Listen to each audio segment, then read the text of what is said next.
네, 이어서 계속 해보도록 하겠습니다.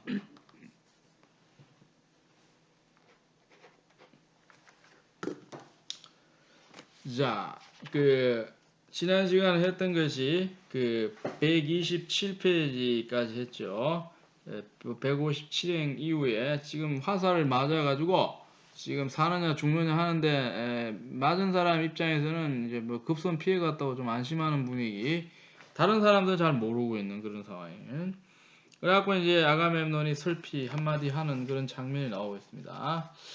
그러면서 이제 계속 자기 동생한테 뭐라 얘기를 하는데 한번 보도록 하겠습니다. 하나 뱅새와 새끼 양들의 피와 물타지 않은 제주 아까 제가 얘기했죠. 술 중에는 뭐가 있다? 신이 마신 신주가 있고 제사에 쓰는 제주가 있고 그리고 일반인들이 많이 먹는 소주가 있고 또 얘기를 했는데 제주라고 하는 게 있기 때문에 신의의 표시로 나눈 신의의 표시라고 하는 서로 믿는다는 의리의 표시로 나눈 오른손의 악수가 결코 헛되지 않으리라. 우리 둘이가 형제로서 이 전쟁을 이기려고 이렇게 노력을 했는데 네가 지금 맞아서 죽을 수도 있겠지만은 우리의 뜻은 이루어진다. 뭐 이런 식으로 얘기하는 거죠.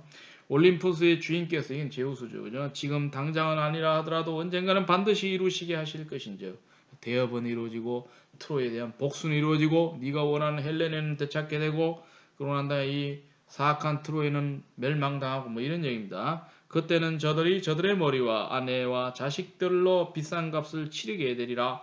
나는 마음속으로 잘 알고 있다. 언젠가는 신성한 일리오스와 훌륭한 물풀의 나무창의 프리아모스와 그의 백성들이 멸망할 날이 오리라는 것을, 적의 멸망을 이제 또 고대하고 있죠. 하여튼 이게 비장한 각오라는 게 중요한데 이게 언제 나오냐면 잘 풀릴 때는 이게 없고 그죠. 보통 언제 나타나냐면 자기가 공경에 처하고 위기에 처할 때는 이렇게 비장한 말들을 해댑니다. 그래갖고 다시 한번 자기가 흔들리지 않기 위해서 스스로의 어떤 의지와 사기를 갖다가 이제 돋구는 그런 장면들이라고 하는 게 있기 때문에 이게 이제 제가 여러 번 얘기했는데 보세요. 안 좋은 방법입니다. 지금 우리가 상식적으로 생각하면 안 좋은 방법. 그 당시로서는 이 불가피하게 써먹었던 방법이 제가 황산벌 전투를 얘기를 했단 말입니다. 660년대 서기에 나당연합군, 당나라와 신라의 연합군이 백제를 이제 정복하기 위해 쳐들어갔을 때에 의외로 결사적으로 나오는 백제군을 이기지 못해서 사전 사패를 하게. 황산벌 광활한 평야에 오늘날 우리가 알고 있는 웬만한 사람들이 이제 갈 때 제일 많이 가는 훈련소가 어디냐면은 어, 제2훈련소라 그래서 그게 바로 이제 논산에 있는 논산훈련소거든요. 거기 부근이 뭐냐 황산벌이 있단 말입니다. 그 보면 이제 그 황산벌이라는 게 느끼는 게 논산에 있지 않습니까? 가서 보면은 좀 황토밭입니다. 그러니까 이 노란 바람이 분다는 거죠. 그렇기 때문에 바람도 많이 불고 그래서 이제 광활한 그런 평야지대란 말입니다. 거기서 이제 싸움을 하는데 병력에서 열세했던 백제가 자꾸 이기니까 이걸 어떻게든지 극복을 해보려고 신라의 장군들이 꾀를 쓰는데 사기가 자꾸 떨어지니까 사기를 돋구기 위해서는 병사들을 부끄럽게 만들어야 돼. 그러고 난 다음에 좀 순수하게 만들어야 돼. 그래서 미성년, 우리로 치면 중학생, 고등학생 나이 전쟁에 데려가면 불법입니다. 옛날에 불법 개념이 없는데 요즘에는 어린이 보호법이라고 하는 게 어린이 인권이 있기 때문에 얘들 미성년이 전쟁터 가면 안 된단 말이에요. 그런데 보면 이게 불법을 행했던 사람이 되게 많아. 그러니까 이제 신라도 마찬가지인 게 이 어린애들을 풀어갖고는 죽어서 돌아오기 위해서 신라군들의 사기를 갖다가 북돋워서 결국은 뒤집어버리고 하는 그런 일.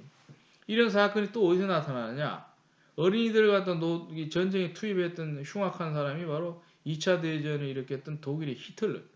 히틀러 밑에서 순수한 마음에 조국을 지키겠다라는 순수한 마음을 이용을 해갖고 악수 한번 하고 조국을 지키러 나가라 해갖고 총을 지어서 보내는데 얘들이 중학생, 고등학생.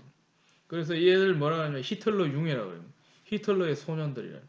얘들이 전쟁을 하는데 오로지 그거밖에 몰라요. 우리가 싸워서 조국을 구해야 된다. 그래갖고 이제 전쟁터에 나가는 그런 얘기들이. 요즘엔 그게 다 하지 못하게 돼 있대. 우리나라도 마찬가지인 게 그6.25 전쟁 터졌을 때에 당시에 이제 북한이 우리나라 국토의 90%를 점령을 해요. 이제 남은 거는 경상도 약간밖에 안 남았어요. 그래갖고 낙동강의 마지막 교두보를 치고 이제 여기서 무너지면 끝난다고 생각하고 결사항전 할 때 병력이 모자라니까 차출도 했어요. 지원병도 받았지만 실제로 헌병들이 참 몰고 가서 제 실제로 증언 들었는데 그 인근 일대에 있지 않습니까? 그죠? 고등학교 가서 줄 세워가지고 애들 순서대로 끊어갖고 막바로 전쟁터에 보냈어요. 그래갖고 대부분 다 전사하고 막 그런 얘기들이 있는데 자 지금 이런 얘기는 이제 달리 이렇게 하려는 게 아니고 지금 아가멤논의 이 마음을 갖다 우리 보게 되면 자기 동생이 지금 활을 한 대 맞아가지고 이제 느낌이 죽을 수도 있겠고 살 수도 있겠고 그래갖고 이제 불안한 마음에 하는 말들입니다. 이런 일들이 있는데 자기의 어떤 의지도 세우고 부상당한 동생도 용기를 가지라고 하는 소리가 우리는 반드시 이 트로이를 멸망시켜야 된다. 이 얘기를 하기 위해서 이렇게 긴 얘기를 풀고 있다 이 말이 되는 거죠. 그래서 여기 보면은 이제 그 165행을 보면 그의 백성이 멸망할 날이 오리라는 걸 우리가 이긴다 이렇게 얘기하면서 이제 얘기를 갖다 쭉 풀어나가고 있다 이 말이에요.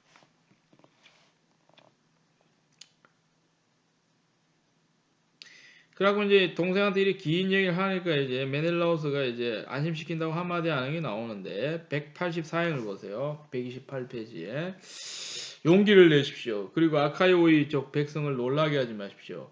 중요한 말 나옵니다. 이게 날카로운 화살이 급소에 박힌 것은 아닙니다. 요거 듣고 난 다음에 아가멤논이 군대를 돌아다니면서 열심히 하라고 하는 게 이게 굉장히 연결되어 있어요. 지금 우리가 꼼꼼하게 안 보면 안 보이는데 제가 봤을 때 선명하거든요. 이 아가멤논이 조금 약삭한 사람인 게 죽을 게 아니다. 우리 싸울 수가 있다 해갖고 병사들 사기를 잃지 않기 위해서 열병을 해버려요. 빙빙 돌아다니면서 전투 태세를 다시 고취시키기 위해서 하는 게 내 여기서 용기를 얻었단 말입니다.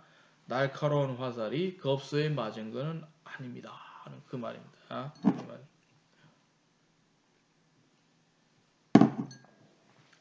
앞쪽에 번쩍이는 혁대와 그 아래의 앞치마 군인들이 전쟁할 때 이게 몸을 가린다고 입는 앞치마이죠. 이걸 뭐라 그래요?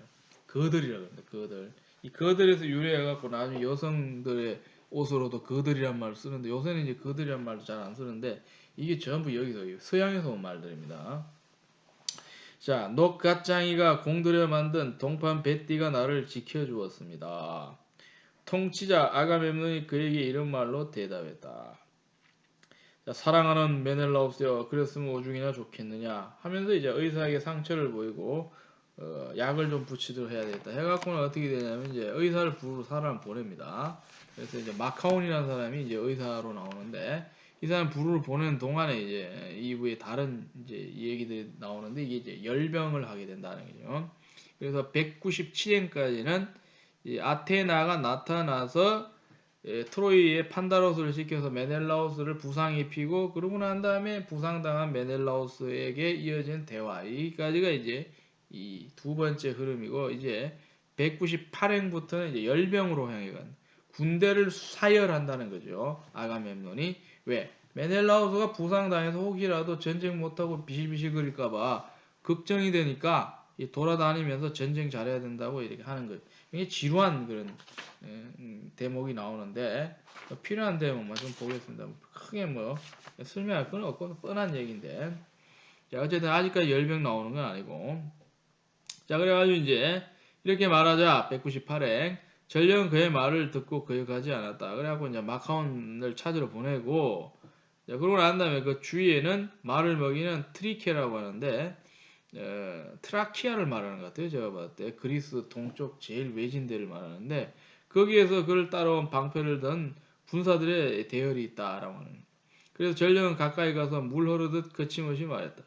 일어서시오 아스킬레 피오스의 아들이여 통치자 아가멤논이 부르시오 아카이오족의 용맹스러운 지휘자 메넬라우스를 보아달라고 하오. 해갖고는 이제 메넬라우스를 봐달라는 건 뭐냐면 이제 부상 입었으니까 좀 치료해달라 이 말입니다. 자, 트로이아인인지 리키아인인지 궁술에 능한 어떤 자가 그를 쏘았으니 그 자에겐 영광 우리에겐 슬픔. 그리고 잠시 얘기합니다. 메넬라우스가 활을 맞았다는 얘기를 하고 있다는 누가 쐈는지 모르겠는데 한 대 맞아갖고 지금 위급하다 이 말이죠. 전령 이런 말로 그의 가슴 속 마음을 움직였다. 그들은 아카이오이족의 넓은 진영을 지나 무리들 사이를 헤치고 나아갔다. 금발의 메넬라우스가 부상당한 장소에 당도하니 그의 주위에는 장수들이 서 있었다. 하고 이제 메넬라우스 치료하기 위해서 데려가고 이제. 자, 그러고 난 다음에 그 220편을 좀 보겠습니다. 그들이 먹청 좋은 메넬라우스를 보살피는 동안, 이제 메넬라우스를 자꾸 쓸 때 같은 말 쓰면 지겨우니까 어떨 때는 금발이라 하다가 여기는 또 먹청 좋다고 하다가 하면 그러죠, 그죠? 먹청이 좋은지 안 좋은지는 여러분 영화 트로이라고 하는 영화가 있는데 2004년에 미국에서 나왔어요. 이걸 보면은 이 메넬라우스를 맡은 사람이 의외로 좀 나이도 먹고 덩치가 엄청 큰 사람 맡았어요. 그래서 먹청이 좋을 수밖에 없는데 목청이 좋은 게 장군이 기본기 아니에요. 옛날 마이크로 이렇게 소리 지르는 게 아니거든요. 목청이 작으면 들리질 않아요. 그죠? 그래서 목청이 큰 사람이 장군이 돼야 돼요. 보살피는 동안 방패를 든 트로이아인들이 대열을 이제 트로이아인들의 대열이 이제 다가오고 있었다는 거죠. 그래서 그들도 다시 무구들을 입고 전의를 가다듬는 게 중요하죠. 그죠? 지금. 자, 그런 속에서 이제 뭐 이렇게 쭉 얘기가 나오는데 아가멤논이 이제 돌아다니는 얘기가 이제 나오는데 처음에 이제 아르고스인들에게 뭐라고 얘기하는 게 나오는데 234형 한번 보겠습니다. 아르고스인들이여 여러와 같은 투지를 늦추지 마시오. 아버지 제우스께서는 결코 거짓말한 자들을 도와주시지 않을 것이요. 먼저 맹약을 어기고 해코잔, 그죠? 지금 맹약을 어겼다고 생각하죠, 그죠? 왜냐하면 1대1 대결에서 메넬라우스 이겼기 때문에 전쟁 끝내야 되는데 지금 메넬라우스한테 대놓고 또 전쟁 거는 거 아닙니까, 쏘아서? 그러니까 맹약 어겼다고 해석을 하는 겁니다. 자, 해코지한 자들은 자, 그러고 난 다음에 131페이지로 넘어가서 그들의 부드러운 살이 독수리의 밥이 될 것, 저주의 말을 퍼붓고 있습니다. 그들의 사랑하는 아내들과 어린 자식들은 언젠가 우리가 도시를 함락하는 날. 근데 읽어보면 나중에 함락이 됩니다. 함선들에 실리게 돼요. 이게 포로로 잡혀간다. 포로로 잡혀가면 뭐가 돼요? 이 뻔한 거면 고대 사회의 노예의 기원이 뭡니까? 전쟁에 지는 게 노예의 기원이에요. 보통 그렇습니다. 아니면 빚을 안 갚으면 빚은 그러니까 이거 보고 이제 우리 고대 사회의 노예라고 하는 걸 보는데 노예의 기원은 보통 전쟁이 많아요. 좀 알아둬야 돼요. 전쟁에서 생기거나 채무에서 생깁니다. 오늘날은 비단감도 해서 그 집안에 하녀로 만들고 그러지 않습니다. 돈이 없으면 그냥 형무소 가서 살다 오면 되죠. 감옥에 가는데 옛날에는 이 노예가 어떻게 생기냐면 전쟁의 결과로서 지게 되면 잡혀가요. 잡혀가면은 자유를 잃어버리고 잡아가는 놈한테 끌려갖고 시킨 듯. 그러니까 운 좋으면은 대접받지만 대부분은 종살이 하다 끝납니다. 이게 전쟁 노예라 그러는 전쟁. 아니면 채무 노예. 이게 동서양 막론하고 일반적으로 노예가 생길 수 있는 그런 이유였다라고. 그런데 이제 재밌는 게 전쟁 결과로서 동양에서는 어떤 습관이 있었냐면 이거 정말 재밌습니다. 서양에서도 없진 않았지만 별로 없고 동양에서는 많은데 이 동양이라면 보통 옛날에 나라 하나밖에 없어요. 중국을 얘기하는데 이 중국에서는 전쟁의 결과로서 아주 옛날부터 3000년도 더 전에 전쟁하게 되면 포로로 잡죠. 포로 잡는데 전략적으로 뭐 어떻게 하냐면은 성기를 거세해버립니다. 남자에게만 해당되는데 그래서 뭐로 만든다? 쉽게 말해서 성불구로 만들어버립니다. 이게 굉장히 중요해요. 성불구로 만들어. 중국에서의 습관은 전쟁 포로를 갖다가 거세를 해버려요. 성기를 잘라버려요. 잘라버려가지고는 잡아가요. 그래갖고는 부려먹죠. 그리고 이 사람은 성기능이었기 때문에 복종을 더 할 수밖에 없어요. 사람 구실을 못해요. 그래서 시키는 대로 그것만 완전히 종속돼 갖고 종노릇하게 만들어버려요. 그래서 중국에서 올해 옛날부터 황관제도가 나오게 된 연원이 뭐냐? 전쟁 끝나고 난 다음에 아주 대놓고 앞으로 전쟁에서 대들면 이렇게 된다는 걸 보여주는 여러 가지 좋은 방법이 있는데 보통 뭐 귀를 자르고 코를 자르고 이런 것보다도 성기를 잘라버려요. 성기를 잘라버리면은 사람의 무력감이 굉장히 심해집니다. 그래가지고 궁중에 데려가갖고 아주 비천한 일을 시킵니다. 아주 비천한 일을 시키고 그러고 난 다음에 이제 주로 어디다가 많이 써먹냐면은 여자들을 위해서 서비스 용역으로 쓰는데 24시간 내내 마음대로 부려먹어요. 궁정에 놔둬도 걱정할 게 없어요. 왜? 성기능을 상실했기 때문에 여자를 못 건드리게 돼 있어요. 기본적으로. 왜냐면 여자를 임신시키지를 못하기 때문에 마음 놓고 부려먹는다. 이게 성기능이 살아있으면 궁중에서 무슨 일이 말해버려요. 일어나서는 안 되네. 궁중 질서가 깨지는 성인문란함. 아무나 막 임신해버리면 큰일 나죠. 그죠? 그렇기 때문에 옛날부터는 이제 이 거설을 하는 게 서양에서도 없지는 않았지만 동양이 심했어요. 동양이 심하고 그 습관이 우리나라한테도 넘어와가지고 우리나라도 그 왕조마다 언제부터 있었는지는 연구를 해봐야 되는데 조선시대는 있었어요. 이게 내시라 그러는데 내시는 좀 나쁜 말이고 좋은 말 내관이라 그러네. 성기능이 없으면서도 관직을 받는데 이게 좋은 관직은 아니죠. 사회적으로는 늘 경멸당하죠. 왜냐하면 불구를 모르기 때문에 그죠. 근데 이제 내시라고 해가지고 이제 궁에서 많이 써먹던 그런 병력 인력들이 있었단 말입니다. 나중에 이제 로마 제국에서도 활용이 되고 이 중국뿐만 아니라 이집트, 페르시아는 아주 많이 써먹었어요. 많이 써먹고 얘들은 또 왕의 사랑을 많이 받았기 때문에 나중에는 권력을 갖다 장악해서 실세가 되는 그런 일이 많이 벌어진다. 그런 얘기. 중국에서도 그 한나라가 망할 때 큰 문제가 뭐냐면 권력을 많이 가졌던 10명의 힘 있는 내시. 이게 뭐라 그래? 십상시다. 이게 이제 삼국지 보면 나옵니다, 여러분들. 십상시라고 알아둬요. 십상시. 이 십상시라고 하는 게 10명의 힘 있는 내시다. 이 십상시의 난이라 그래서 얘들이 황제를 갖고 놀았어요. 황제는 시키는 대로 하는 거는 그 꼭두각시에 지나지 않아. 그래갖고 이제 그 한나라 망할 때에 조조가 이제 쳐들어가는 거예요. 그래갖고는 그 동탁하고 해갖고 십상시들 다 죽여버립니다. 그래서 2,000명 정도 되는 이 황관들 일부는 칼에 죽고 나머지는 자살해서 그 당시 궁궐에 있던 호수에 빠져서 자살해 죽었다 하는 그런 얘기.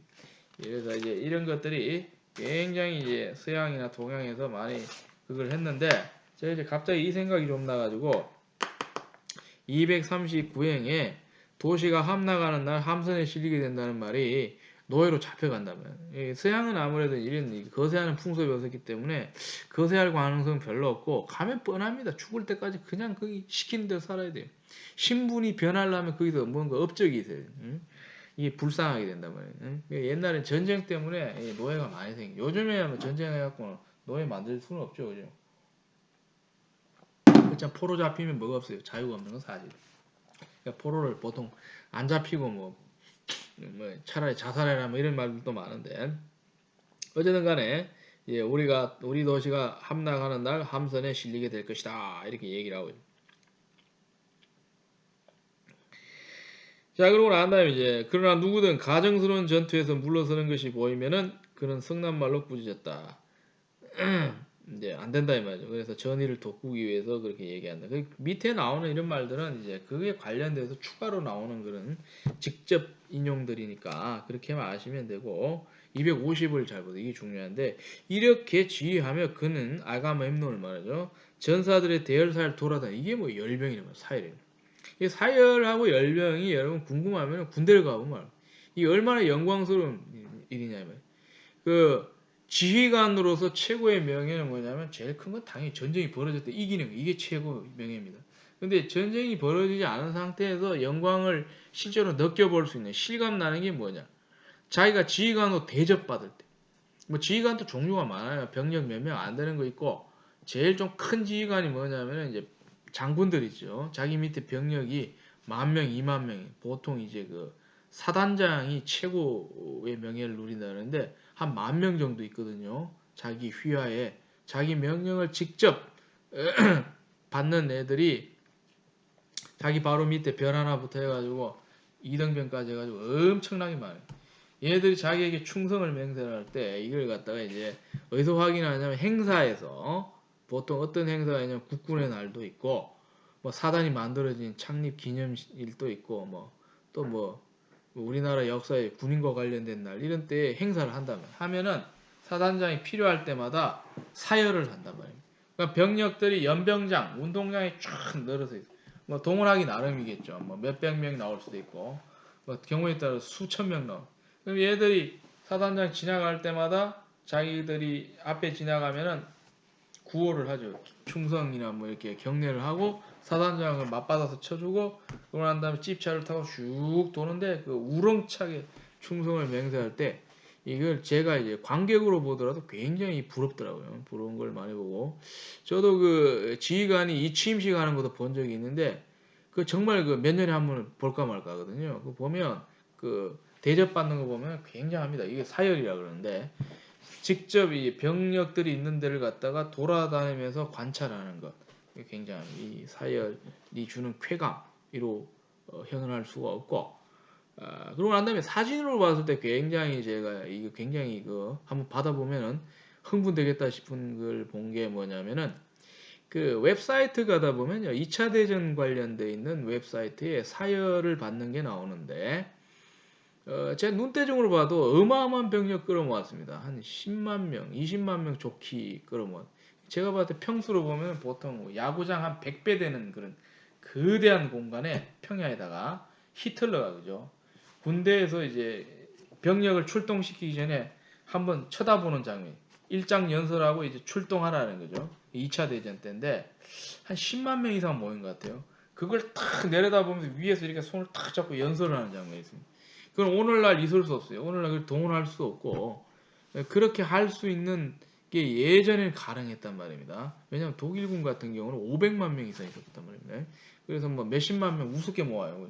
그래서 그 앞에 서서 이렇게 일장 연설을 할 수 있다는 건 굉장한 영광이고.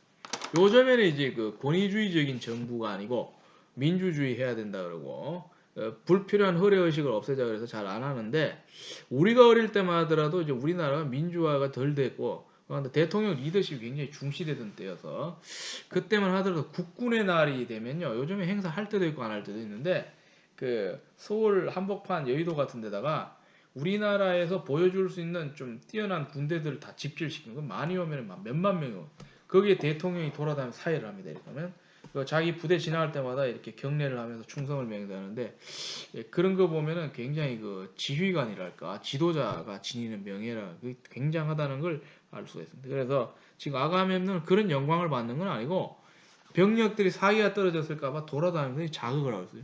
이 전쟁 다시 벌어지면은 왜 메넬라우스 한 대 맞았거든요. 그러니까 다시 전쟁이 벌어질 수 있는데 중요한 지휘관 하나 부상당했다고 해서 걱정하고 그러고 사기 떨어지면 안 된다. 이걸 이제 강조하기 위해서 이제 돌아다니고 있는 그런 장면이다 이 말입니다. 자, 그래서 이렇게 지휘하면서 그는 전사들의 대열 사이를 돌아다녔다. 250인. 그리고 이제 여기저기 가면서 얘기들 하는 게 쭉쭉쭉 나온다 이 말입니다.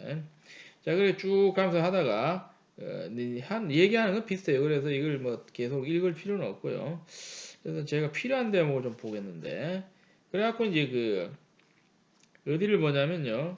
그 280행을 보면 여기 나옵니다. 꼭 그처럼 제우스가 양육한 젊은이들의 밀집 대열들이 방패와 창을 곤두세우고 뭐 어떠고 저떠고 쭉 나오죠. 그죠? 여기 밀집 대열을 잘 보세요. 밀집이 지금 이게 뭐냐면은 병력이 이렇게 늘어서 있죠. 그죠? 정렬해 있는데 이게 틈을 이렇게 많이 두고 하면 정상 정렬인데 빼곡 이렇게 뭡니까? 꽉 조이듯이 붙어 앉아 있는 거. 이걸 뭐 밀집에 있다는 거죠. 밀집. 이 밀집 대열에서 나오는 전술이 있는데 지금 이거는 밀집 전술은 아니고 밀집 대열인데 밀집 방진이라고 하는 위대한 전술이 있습니다. 이게 이 고대사를 관통했던 것인데 밀집 전술이라는데요. 밀집 방진이라.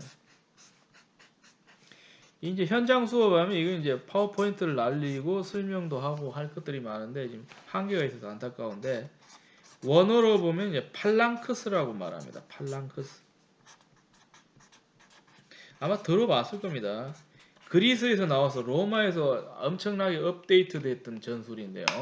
밀집 방진술로 해서 유럽 군대가 주변에 있는 아시아 군대를 이제 초토화할 때 써먹었던 적은 병력으로도 적이 도저히 뚫지 못하는 이 밀집 방진술이라고 하는 게 있습니다. 팔랑크스라고 하는데 이 그리스에서 개발됐어요. 그래서 이걸 잘 활용했던 사람이 이 페르시아를 제패해서 이 유럽과 이 근동을 완전히 장악해버렸던 알렉산더 대왕이 이걸 많이 썼던 것이고 이 밀집 방진술을 이 화면으로 보여준 영화가 참 많이 나옵니다. 예전에 만들었던 그 클레오파트라라고 하는 1961년도 영화도 밀집 방진술이 나오거든요. 그러고 난 다음에 그 2000년 넘어서 2005년에 알렉산더 영화도 밀집 방진술이 나오고 이런 것들을 통해서 어떻게 되면 창이 이렇게 있고 방패가 있고 그리고 방패를 통해 몸을 가리고 저속으로 전진해 나가는 이 전술, 밀집 방진술로 그 주변에 있는 나라들을 꼼짝 못하게 했던 그 서양 고대의 전술이 있다라고 하는 밀집 방진술 알아두시면 좋겠습니다.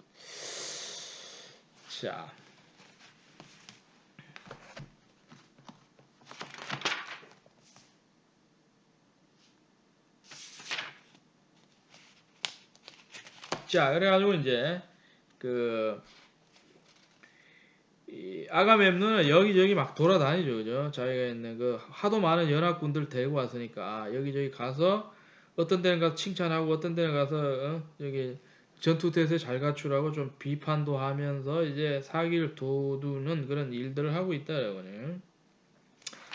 자, 그래서 이런 내용들은 어디 가나 좀 비슷해가지고 이건 조금 이 건너뛰고 그러고 난 다음에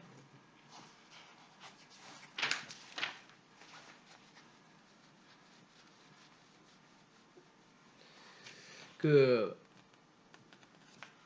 421년까지가 대략적으로 열병에 대해서 말합니다. 돌아다니면서 이런저런 얘기들을 하고 막 그렇게 하고 있는 게 나오고 그 이후에서 이제 몇 장 남지 않은 그 뒷부분이 보게 되면 전쟁에 관련돼서 좀 나오는데 그래서 여기까지 열병은 여러분들 읽어보면 이제 순서대로 돌아다녔다는 걸 알 수가 있고 그러고 난 다음에 이제 139페이지에 나오는 그 이후에 전투 벌어져가는 광경을 조금 약간 다뤄보도록 하겠습니다. 그래서 422행을 보면 마치 불어오는 서풍에 고개를 들기 시작한 바다의 파도가 메아리 치는 해안으로 잇따라 밀어닥칠 때와 같이 파도는 처음에 남바다에서 고개를 들기 시작. 이 남바다는 제가 안 찾아봤거든요. 이게 과연 무슨 말을 할지 좀 짐작이 안 되는데 성남바다인지 아니면은 다른 뜻이 있는지 여러분들 한번 찾아보세요. 남바다라고 하는 거. 이 순수한 한국말인 것 같습니다. 자, 어느새 무트로와 부서진 무치란 건 아시죠? 육지를 말하는 거고 병력 같은 소리는 천둥 소리를 말합니다. 병력 같은 소리를 내는가 하면 암벽들 위로 호를 그리면서 높이 솟구치며 짠 거품을 통한다. 예, 바닷물은 짠 거는 맞으니까. 꼭 그처럼 다나우스 백성들의 대열들은 그리스 애들을 말하는 거죠.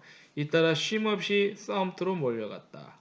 지휘자들만이 저마다 자기 백성들에게 명령할 뿐 다른 이들은 모두 말없이 나아갔다. 그대는 아마 이토록 많은 백성들이 모두 벙어리인 줄 알았으리라. 그러나 그들은 지휘자들이 두려워 말없이 따라가고 있었다. 그들은 모두 정교하게 만든 무구들을 입고 그것들을 번쩍이면서 나아갔다. 하면서 뭐라고 이제 계속 얘기가 나오는데, 자, 136행을 하고, 꼭 그처럼 트로이아인들의 넓은 진중 곳곳에 소음이 일었다.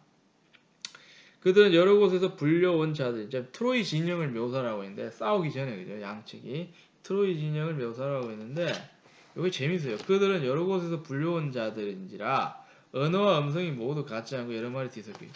자, 중요하네. 그리스라고 언어가 통하는 건 아닌데, 불려온 자들이기 때문에, 어떤 현상이 벌어지냐면요.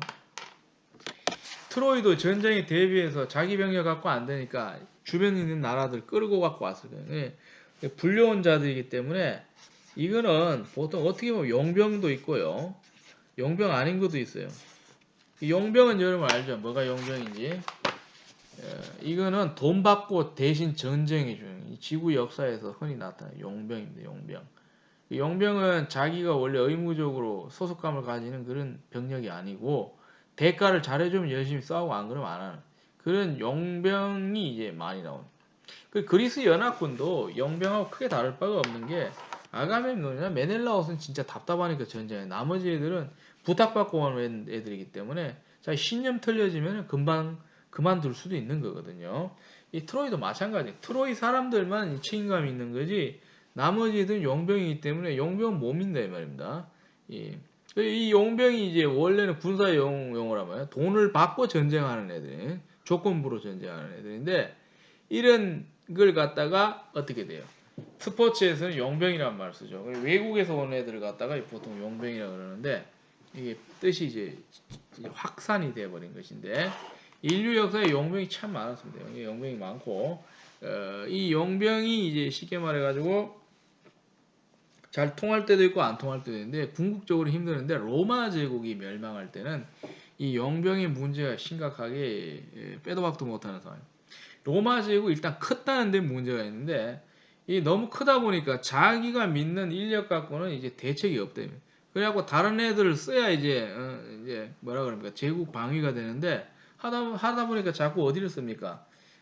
자기 나라 사람도 줄어들고 그러니까 외국인들을 쓰니까 이제 게르만계를 많이 썼단 말이에요. 게르만계를 쓰다 보니까 처음에는 뭐 허드렛 일을 하다 나중에는 요직에 들어가요. 중요한 일을 하니까 얘들이 입김이 세지죠. 그래서 이 로마의 왕실 자체가 이제 흔들려 버리죠. 외국 애들이 이제 주도권을 행사하고 왕실은 쉽게 말해서 뭐라 그럽니까? 주변인처럼 이렇게 돼버린 그런 상황이 버립니다. 용병의 문제가 로마 제국 몰락에도 굉장히 심각했고, 그래서 용병을 이제 우리가 필요할 때 쓰는 거지 이게 주가 바뀌면 안 된다 이런 것들도 좀 조심해야 된다. 자, 그런 얘기들이 좀 나오면서 그 이제 전쟁이 벌어지는 장면이 이제 서서히 나오는데 이게 446행을 보면 이제 한판 벌어지는 거죠. 그리하여 그들이 한 곳으로 달려와 서로 마주치자 그들은 청동으로 무장한 전사들의 소가죽과 창들과 힘을 서로 맞부딪혔다 이제 싸우고 있는 그 장면이 돼요. 배가 불룩한 방패들이 서로 맞닿으면서 큰 소음이. 전쟁할 때 방패도 막 부딪히거든요. 방패가 꼭 저기 뭐 이렇게 칼로 휘둘러야 하는 게 아니고 방패끼리도 막 싸운다 이 말이에요. 자, 그래가지고 이제 그러자 죽이는 자들과 죽는 자들의 신은 이제 전쟁이 벌어지는 거예요. 환성이 동시에 울리고 대지는 피가 내를 이루었다. 내라는 말은 여러분 혹시 알 건데 시냇물 할 때 시내 있죠, 그죠? 피가 쭉 쌓이니까 마치 물줄기처럼 되어버렸다는 거죠. 예. 이런 건 인류사에 굉장히 많은. 우리 예전에 늘 얘기하지만은 한 6주 정도 정말 치열한 공방전을 벌였던 이제 우리나라가 그 당시에 완전히 먹히느냐 위기를 넘기느냐 했던 낙동강 전선 6.25 전선이죠. 그때에 그 낙동강에 피가 고여가지고 뻘겋게 물들었다고 하는 그런 얘기죠. 왜냐하면 양쪽의 병력들이 10만 명도 넘게 막 이렇게 들러붙어가지고 유엔군하고 한국군, 이 북한군하고 해갖고 어마어마하게 이제 공방을 벌이는 피가 막 쌓인다는 그런 얘기들을 하고 있다는. 자, 마치 겨울철에 두 줄기의 산골 급류가 큰 샘들에서 움푹 팬 골짜기를 따라 세차게 흘러내리다가 골짜기와 마주치는 합수머리에 섞일 때와 같이 어떻게 피가 흘러넘치는 아주 무서운 그런 피비린내 나는 전쟁터를 이제 묘사를 하고 있다 그런 얘기되는. 자, 그러고 난 다음에 이제 456행을 보게 되면은 먼저 안틸로코스가 무장한 트로이 전사를 선두대열에서 용맹을 떨치는 탈리시우스의 아들 에케폴로스를 죽였다. 그러니까 안틸로코스는 연합군이고 그 맞서 싸운 애들은 트로이고 뭐 그런 얘기입니다. 안틸로코스에 대해서는 각주에 보면 인명을 뒤에 보면 있으니까 부록을 참고하라 그러고 안틸로코스가 먼저 그의 말총 장식이 날린 투구의 뿔에 맞춰 창을 이마로 밀어넣자 청동창 끝이 뼈속을 뚫고 들어갔다. 이제 아주 치밀한 묘사가 나오죠. 그죠? 전쟁신이 아주 자세히 그려지고 있다는 거죠. 쭉 읽어보시면 돼요. 그죠? 그러고 난 다음에 이제